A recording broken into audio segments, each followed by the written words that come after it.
Marfrig, con sus plantas de San Jorge y Villa Mercedes, potenciando su liderazgo en el desarrollo de la cadena de ganados y carnes, presenta al licenciado Ignacio Iriarte.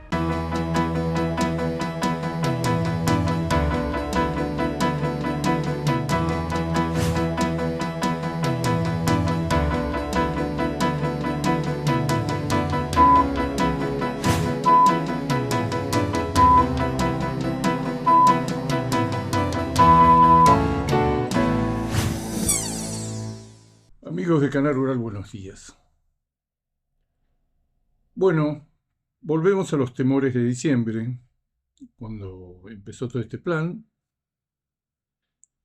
En ese momento, no solo yo, muchos otros analistas de la economía, de la macro y del sector agropecuario, el primer miedo que aparecía es, bueno, la devaluación es muy importante, la devaluación viene a corregir el atraso cambiario que venía de masa, que era muy marcado, y toda la inflación que se va a producir y ya se está proyectando diciembre, enero, febrero, marzo, abril, mayo. Esto va a necesitar, como se dice ahora, un service, una corrección cambiaria, porque va a haber un salto inflacionario muy, muy grande inicial, que efectivamente se dio, 25-20% de inflación mensual, y después empezar a declinar dentro de valores muy altos, 15, 10, 11. El tipo de cambio efectivamente quedó atrasado. El gobierno no lo admite, no quiere admitirlo como la mayoría de los gobiernos frente al fenómeno de la tasa de cambio. En la mayoría de los casos no se devalúa porque se quiere, se devalúa porque ya no se puede sostener más una situación, un tipo de cambio. El gobierno considera que este es un tipo de cambio acorde a que la situación mejoró, que hay menos miedos, que hay menos temores sobre el futuro, que hay menos inseguridad, que hay una reforma muy importante en marcha, y que un país exitoso que le ha bajado el riesgo país y demás, va a tener un tipo de cambio diferente, una moneda más fuerte, alejado de todo lo que hemos vivido, especialmente en los últimos meses del año pasado. No comparar, estamos en una era nueva donde la mejora en el tipo de cambio yo se la voy a dar a los productores vía reducción de costos, pero no esperen nada por el tipo de cambio nominal porque no vamos a devolver. Además es inútil. Ese es el discurso del gobierno, es el discurso de todos los gobiernos. Este tiene otro enfoque, un enfoque novedoso, es decir, voy a reducir los costos de tal manera que el tipo de cambio alcance para ser competitivos. Hoy el tipo de cambio se atrasó visiblemente, empieza a haber ciertos ruidos, que son los ruidos que el Banco Central en las últimas ruedas ya no está comprando el volumen que está comprando y en algunas ruedas inclusive se ve obligado a vender. ¿Sí? Las explicaciones no las tiene nadie por qué esta situación que era de grandes compras diarias, de holgura en el mercado cambiario, ahora parece más ajustado, más apretado. Lo cierto es que lo que nos interesa a nosotros del sector cambiario, vamos a hablar mucho del tema del atraso cambiario, que es muy discutible porque depende de la base, de la base que elijamos. El tipo de cambio actual para la carne vacuna neto de retenciones y demás a moneda constante está un 10% arriba de un año atrás, que era muy malo. ¿Por qué? Porque fue inicialmente muy importante en el mes de diciembre, la resolución creo que fue el 13 de diciembre, pero después la inflación venía a corregir una tasa de cambio muy importante y la inflación que vino después fue más alta que la esperada, más persistente. O sea que el primer miedo que había en diciembre, cuidado que este tipo de cambio, a la luz de lo que nos están asegurando todos por la experiencia histórica, una devaluación de esta magnitud, del 100 y pico por ciento, va a trasladarse a precio, vamos a tener un diciembre muy alto, 25%, en enero. Todo esto va a hacer que en marzo o abril van a tener que volver a corregir este tipo de cambio que crece solo al 2%. El 2% se convirtió en una ancla cambiaria, el crawling peg tan bajo, y es absolutamente evidente que no sé si el gobierno, que Milei lo va a sostener hasta las últimas consecuencias. Y no subestimar la capacidad que tiene esta gente, la decisión sobre todo, para sostenerlo. Las primeras señales son que, y además lo dicen, no podemos liberar el tipo de cambio ni levantar el cepo cambiario porque la cantidad de la demanda, hoy la demanda por divisas que hay para pagos al exterior, de dividendos, de importaciones acumuladas, de deudas comerciales, de deudas de las empresas con el sector privado, con el exterior, si todo eso sumado, vemos la oferta del segundo semestre que cae por razones estacionales y el tipo de cambio no se podría sostener. No puedo liberar esto porque la demanda es muy superior a la oferta. Si en este semestre tenemos está trastabillando esta política en este semestre, que es donde entra la mayor parte de la cosecha gruesa, no logramos acumular reservas, el segundo semestre va a ser claramente no va a ser de compras del Banco Central, sino de venta del Banco Central. Y hay muchos vencimientos, y hay renovaciones, y hay una espada de Damocles dando vuelta arriba de todos nosotros, que es que China, ¿qué pasa si China no renueva el swap que tiene con nosotros y que vence próximamente? Pero hay muchos vencimientos que se van acumulando y los del Fondo Monetario van a alcanzar justo para volver a renovar la deuda con el Fondo Monetario. O sea, el tema cambiario no está resuelto. No está resuelto. Y tema cambiario porque es importante, porque el factor dinámico en la formación de los precios de la hacienda, lo único que nos puede sacar este estancamiento es la exportación hoy es el 30% de la demanda. Ese factor dinámico, el consumo interno se cayó en términos físicos, 45 kilos per cápita, y además se cayó en en los volúmenes físicos que demanda y en lo que está dispuesto a pagar por la carne vacuna. Hasta acá llegué. Hasta acá llegó mi amor. Entonces, dependiendo del sector exportador, en este momento, como dijo un especialista, un analista que vino de competitividad de Australia, hizo muchas preguntas y me dice, mira, hay una sola pregunta. ¿Los exportadores, en el caso de la carne, están ganando plata? No, entonces no son competitivos. Una de las cosas de la competitividad es que involucra o encierra que las empresas que exportan, que venden al exterior, ganan plata. Y en este momento, sea por el aumento de los costos internos, por el aumento de los salarios, por el aumento de la energía eléctrica, por el aumento del packaging, por el aumento de la logística, por el aumento de los combustibles, por una cantidad de cosas, han crecido los costos de la industria frigorífica. El precio de la hacienda no parece que vaya a bajar, pero tendría que bajar para ponerse en línea con lo que pagan los mercados externos. Algunos pagan bien, como Hilton, que está pagando valores razonables, buenos, históricamente buenos, pero entre el 75 y el 80% de lo que exportamos a un mercado que parece metido en una cruzada por seguir bajando los precios que paga, que es China. La combinación de nuestro mercado principal excluyente, hoy no hay un país en el mundo, bueno, salvo Bolivia, que tenga una dependencia grande del mercado chino. Vemos los números de Brasil. Brasil ya en algún momento fue el 60-65% se embarcaba a China, hoy es la mitad. Brasil batió todos los récords de exportación en el mes de mayo, y cuando miramos el detalle, 220.000 toneladas, 100.000 son a China, pero todo el resto, una cantidad de mercados, Medio Oriente, Norte de África, mercados por todos. Los brasileños han abierto estos mercados porque han tomado conciencia, quizá con más posibilidades que nosotros, encima una devaluación del real, de que es necesario diversificar porque China va a pagar estos valores o menores aún en los próximos meses. Hasta que esto pegue un giro, China tiene, como decía Mariana Walsh, la sartén por el mango y el mango también. Volviendo al origen, va a haber yo creo que desde el punto de vista del tipo de cambio, vamos a entrar en un semestre borrascoso. No sabemos exactamente qué definición va a tener, pero es evidente que este tipo de cambio no es el tipo de cambio de equilibrio. Vamos a ver qué pasa con la ley base que se está discutiendo en estas horas. Hay una cantidad de elementos negativos para el gobierno que también inciden en la conformación del tipo de cambio, especialmente el tipo de cambio paralelo, los dólares financieros, se aparece la brecha, empieza a presionar. Esto lo vimos ya varias veces, no una vez, lo vimos varias veces. Se restringe la demanda de productos, se restringe la demanda de dólares, porque si se empieza a abrir la expectativa de que no es el dólar que en algún momento va a cambiar, efectivamente es una profecía autocumplida. Como todo el mundo piensa que va a subir, no venden, y como no venden, termina subiendo.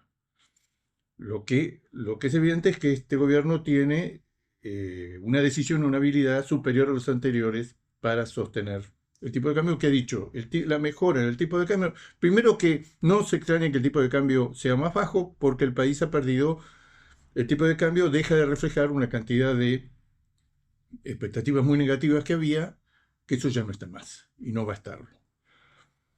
Desde el punto de vista de la carne, vemos todo esto con mucha expectativa, porque con este tipo de cambio, de estos valores que paga China, vamos a decirlo, y con una oferta ganadera que el segundo semestre probablemente es difícil que se sostenga en estos niveles, especialmente para el caso de vaca, que compone, no sé, el 50% de lo que exportamos a China, Esta combinación de tipo de cambio atrasado, precios internacionales bajos, retenciones y otros costos que han crecido muy por arriba de la inflación, pues solamente la materia prima, eh, y precios de China muy bajos, esta combinación hace que el famoso boom exportador del cual había alguna expectativa en su momento, efectivamente, cuando se liberaran todos los obstáculos para exportar, Argentina iba a tener una performance, en vez de exportar 850.000 toneladas como hicimos el año pasado, nos íbamos a ir a 900 o 950.000 o 1.000.000. Bueno, eso se está revisando. Los datos de los primeros 4 meses del año son buenos, estamos arriba del año pasado, pero no hay ninguna sorpresa, no hay ninguna explosión en las exportaciones. Y además está esto que muchas de las empresas son exportadoras, pero también abastecen el consumo interno está muy duro. Están, como dicen los veterinarios, están mitigando los efectos del atraso cambiario de las pérdidas que están. El grueso de la industria exportadora argentina está perdiendo plata. Un miedo que el tipo de cambio se quedara con respecto a la inflación que venía, que efectivamente vino, efectivamente el tipo de cambio se atrasó. Y la decisión del gobierno es sostenerlo. Una mala noticia. El segundo miedo que había a fines del año pasado, cuando se abrió el paquete Milei, con una devaluación inicial muy alta, un fogonazo inflacionario enorme, era que la devaluación del peso, que la suba del dólar terminara involucrando a los costos ganaderos. Eso fue así. Entre noviembre y diciembre, un paquete de insumos ganaderos que van desde personal hasta un rollo, una hectárea de pradera, una hectárea de silage de maíz personal, gasoil, un paquete muy completo de insumos ganaderos creció un 84% en 2 meses. ¿Qué pasó en enero? 5%. ¿Qué pasó en febrero, marzo, en los meses posteriores? Se quedó debajo del humo. ¿Qué pasó en abril? Que pensamos esto es el famoso rebote que muchos economistas dicen, la inflación va a bajar, pero va a tener un piso. El índice de insumos ganaderos en abril tuvo un rebote del 7%. ¿Qué pasó en mayo? En mayo volvió a los meses anteriores 0,4%. Si hoy uno compara el crecimiento de los costos de producir en ganadería, medido a través de este índice de insumos ponderado, que son 8 insumos fundamentales, con respecto a un año atrás, los precios de los insumos ganaderos vuelven a hacer lo que hicieron durante todo el tiempo antes, que es copiar la inflación. Habían crecido en términos reales en noviembre a diciembre, que se habían valorizado enormemente básicamente por la devaluación. Después se quedó el tipo de cambio y única ventaja de que se haya quedado el tipo de cambio que también se quedaron muchos insumos, algunos muy evidentes, algunas semillas, fertilizantes, etc.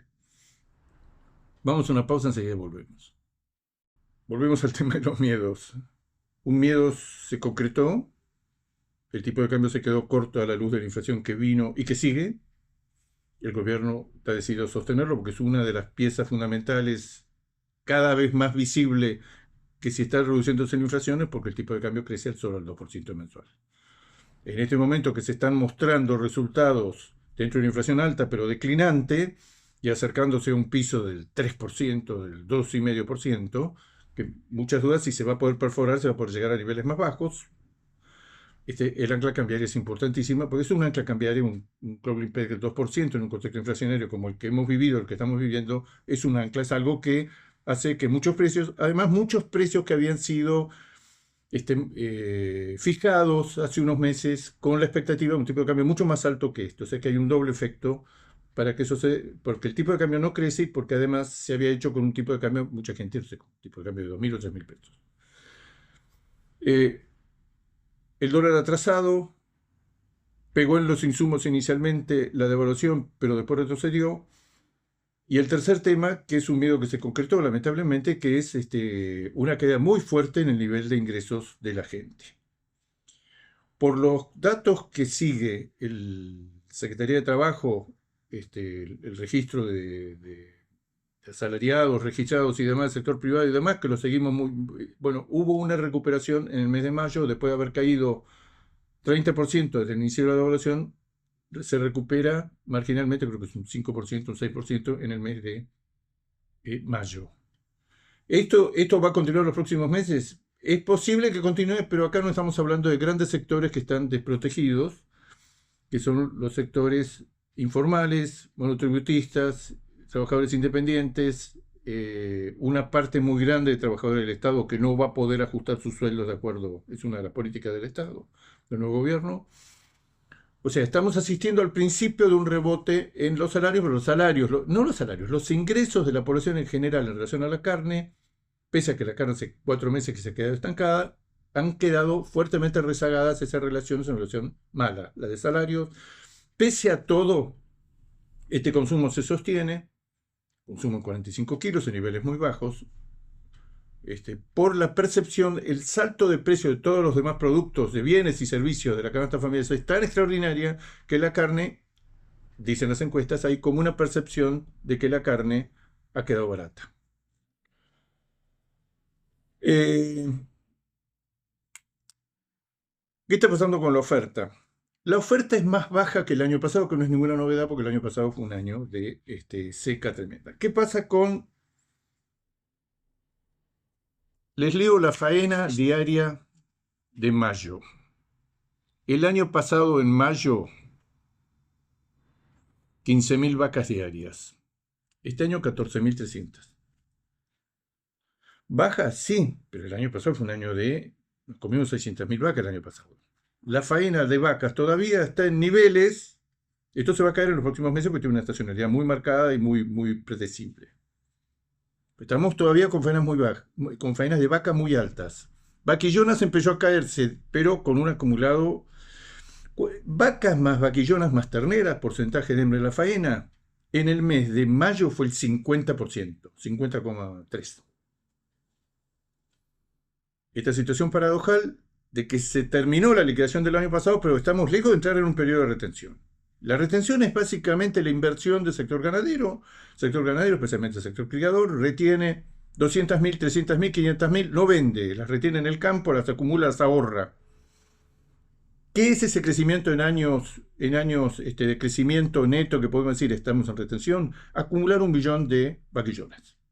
1 millón de vaquillonas más que la reposición entra al rodeo. ¿Está pasando eso? No está pasando eso. Estamos en récord de faena de vaquillonas y niveles muy altos de faena de vacas. Este proceso que se cuenta en toda la economía, la inversión todavía está esperando más señales, más claridad y demás. El sector ganadero tiene precios declinantes, tiene clima que sí acompaña, invierno muy helador, pero y clima que en general acompañó en los últimos meses, y una nebulosa, igual que todo el resto de los sectores, con respecto a lo que viene en materia de economía y de política. Está invirtiendo, la inversión fundamental es en vientres.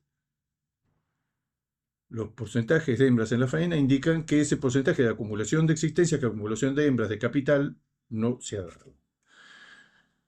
¿Qué pasa con novillos? Novillos. 13.400 novillos mayo de este año, 16.000 novillos diarios el año pasado.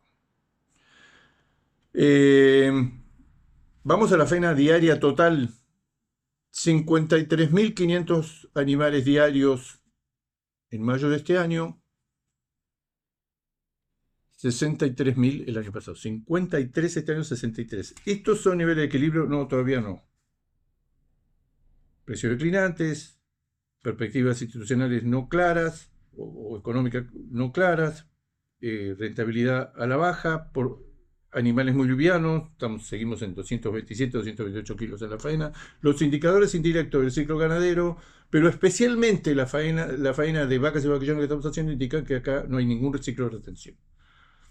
Lo cual podría decir que hay todavía un terreno, si en los próximos meses la situación mejora, si va a venir una mejora, va a venir del lado de la exportación. Va a ser muy difícil que en este contexto tengamos una mejora importante del mercado interno, como el mercado interno, que todavía es el 70%, lleve adelante una mejora en los valores.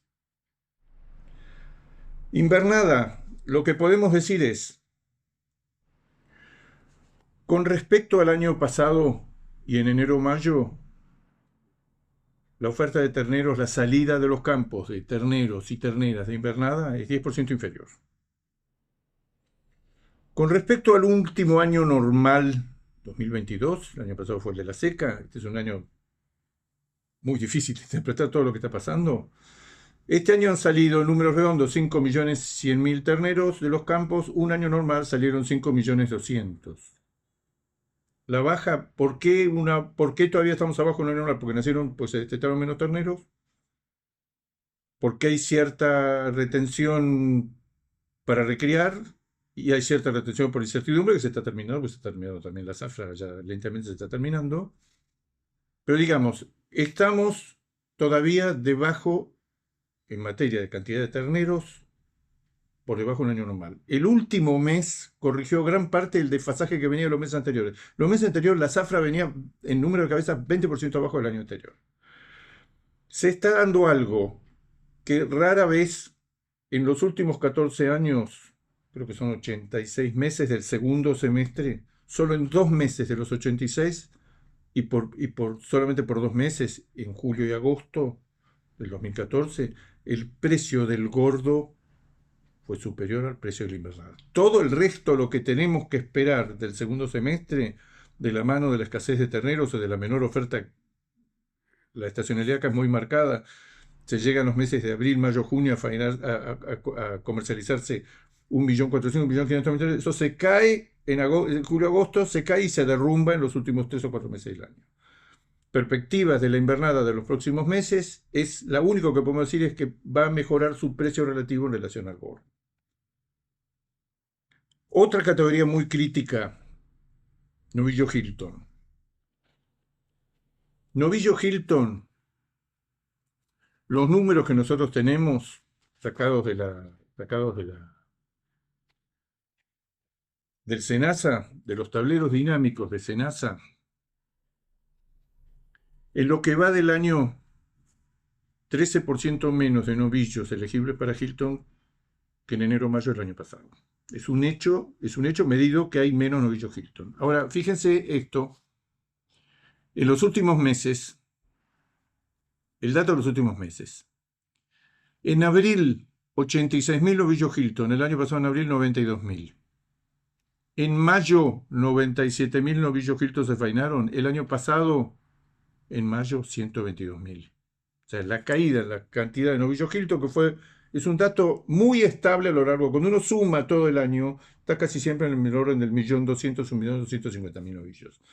Eso se está cayendo, esto lo venimos diciendo hace rato, y cada vez más novillos que pasan por los corrales y, por lo menos en la letra de la disposición, no son elegibles para cuota Hilton. Cada vez hay menos novillos pastoriles suplementados elegibles para cuota Hilton. Esto se acentuó en los últimos meses. Es cierto que hay muchos campos que se sacaron de los registros y después no se volvieron, cuando se abrió la reinscripción, no se volvieron a escribir. Hay muchos menos campos habilitados para cuota Hilton que hace 5, 10 o 15 o 20 años. Pero ya llega un punto en que encima la atracción de la cantidad de novillitos que se venden como novillitos de invernada, que van a parar un filo propio de hotelería, de tercero, de lo que sea, y termina como un novillo que no es elegible porque viene de un filo que sirve para 481, para muchos mercados, como siempre decimos, los mercados que se van a abrir en Asia, ese va a ser el novillo, un novillo filoteado, incluido China. Pero digamos, muy baja la oferta de novillo Hilton en relación al año anterior y sin perspectivas de que esto cambie. Mercado externo, sin novedades. Hilton muy importante, en gran medida porque Argentina está mandando menos volumen que en los meses anteriores, en el orden de los $14.000, y una situación de China que sigue muy complicada. China sigue trabajando para bajar los precios que paga y encuentra proveedores, sigue importando grandes volúmenes. Hay países que ya han iniciado una estrategia para vender a otros mercados y encontrar otros mercados, como es el caso de Australia, como es el caso de Brasil. Nosotros seguimos siendo muy dependientes todavía de China, y China, vuelvo a repetir, todo el tiempo contraoferta $100, $200, $300, $400 menos que las últimas operaciones. China hay un nuevo ingrediente a todo lo que sabemos, que el yuan se devaluó, que tiene menor poder de compra, que los stocks de carne importada y de la carne que sigue entrando al mercado chino son muy altos, de que hay una superproducción, 56 millones de toneladas de carne de cerdo, de que no han salido, de que siguen varios de los problemas, el desempleo juvenil, la burbuja inmobiliaria, todo lo que decimos de China. Pero hay un nuevo problema, que es que China, internamente, no alcanza a abastecerse en carne vacuna, por eso importa el volumen extraordinario que importa. Todo el aumento del consumo de los últimos años se ha hecho con carne importada, pero la ganadería china no es irrelevante, producen 7,5 millones de toneladas, creo que es el tercer productor mundial, o el cuarto si computamos es el tercero según como computemos la producción de India. Ahora, así como Brasil está en un ciclo ganadero de liquidación, en la fase de ciclo ganadero de liquidación, que en algún momento se va a cortar porque las faenas son altísimas. Ningún país, ninguna ganadería puede crecer la faena como está creciendo en Brasil, 24% más que el año pasado. Brasil está en proceso de liquidación, que en algún momento se tiene que terminar, y las noticias que tenemos oficiales de China es que el stock ganadero de la mano del stock lechero en China, el stock lechero en la mayoría de los países es el stock predominante, mayoritario, no el de carne, está en declinación. Está en una fase, han caído mucho los precios, pero fíjense los precios mayoristas que conocemos. El precio mayorista de la carne, $8.60 el kilo en gancho, contra $3.60 de Argentina, $2.50 de Brasil, inclusive $6.60 de Estados Unidos. Esa caída hace que es algo que de largo plazo es un hecho. China no tiene ventajas comparativas ni competitivas para producir carne vacuna. Ahora, el nuevo componente, y que explica también por qué continuamente hay estas ofertas a la baja, que no solo hay mucha carne importada que está entrando, no solo hay todavía stocks importantes que estarían cayendo, pero son muy importantes todavía, sino que además la ganadería china está en un proceso de liquidación muy fuerte, con caídas interanuales del precio mayorista de la carne del 18%, que no es poca cosa. Amigos de Ganado Rural, será hasta el próximo jueves. Marfrig, con sus plantas de San Jorge y Villa Mercedes, potenciando su liderazgo en el desarrollo de la cadena de ganados y carnes, presentó al licenciado Ignacio Iriarte.